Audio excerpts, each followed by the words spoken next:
Recommendations to be considered during storage and transport of bagged grain. Grain to be stored should be cleaned.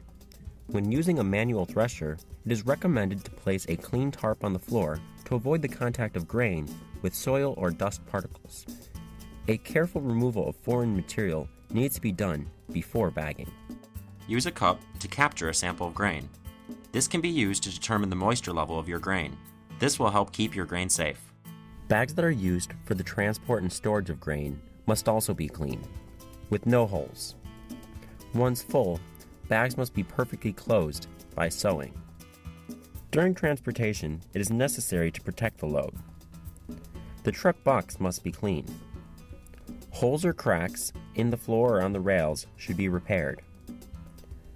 Sharp or cutting surfaces that could puncture the bags as a result of movements and vibrations during the trip must be removed.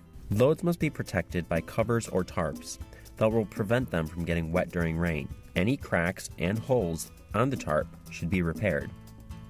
This cover will also protect the grain from being attacked or contaminated by the action of birds, or simply from falling off the moving vehicle. One must install strips made of metal, wood, or bamboo on top of the box so that the tarp forms a cover that avoids the accumulation of water, which may eventually leak into the load.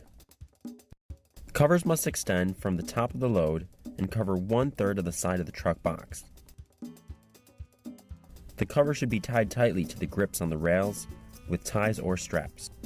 During the trip, one must make regular stops to check the status of the cargo and the tarp, and if necessary, rearrange the load and adjust the moorings of the tarp.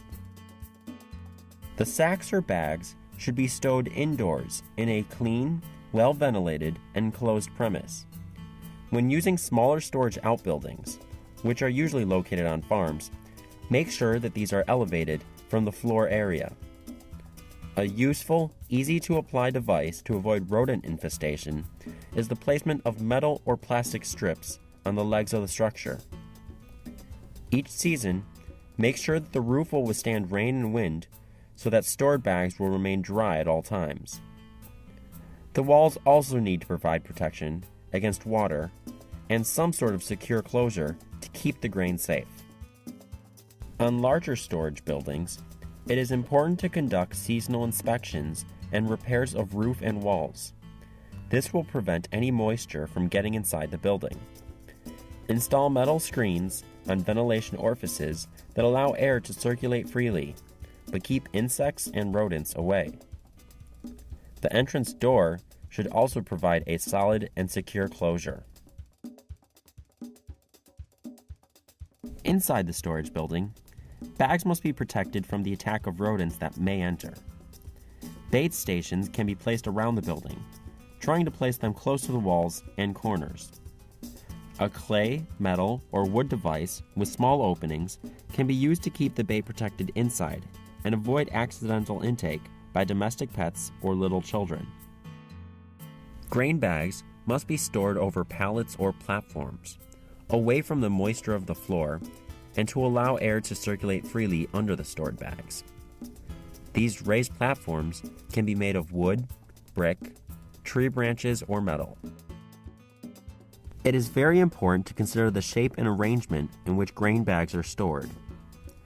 Bags must be placed in a way that they will lock one to the other, and by doing so, the entire stack will be more stable and secure. The technique will be different if you use individual pallets or larger platforms, as shown in the animation. If individual pallets are used, it is recommended to stock no more than 8 layers in height. For larger platforms, the height could be more, when a stable configuration through the locking of bags in each layer was maintained. Make sure to leave enough room of separation between the stacks of bags and the outer walls. Also, enough room must be kept between the stacks to allow for an easy access. They should be built so that they will be relatively easy to inspect and determine the conservation condition of bags and grain, which is difficult if the piles are very large and compact. If there are problems, such as rodent, insect attacks, or bacteria and fungi activity, continuous and frequent inspections will allow us to apply corrective measures immediately after the problem has been detected.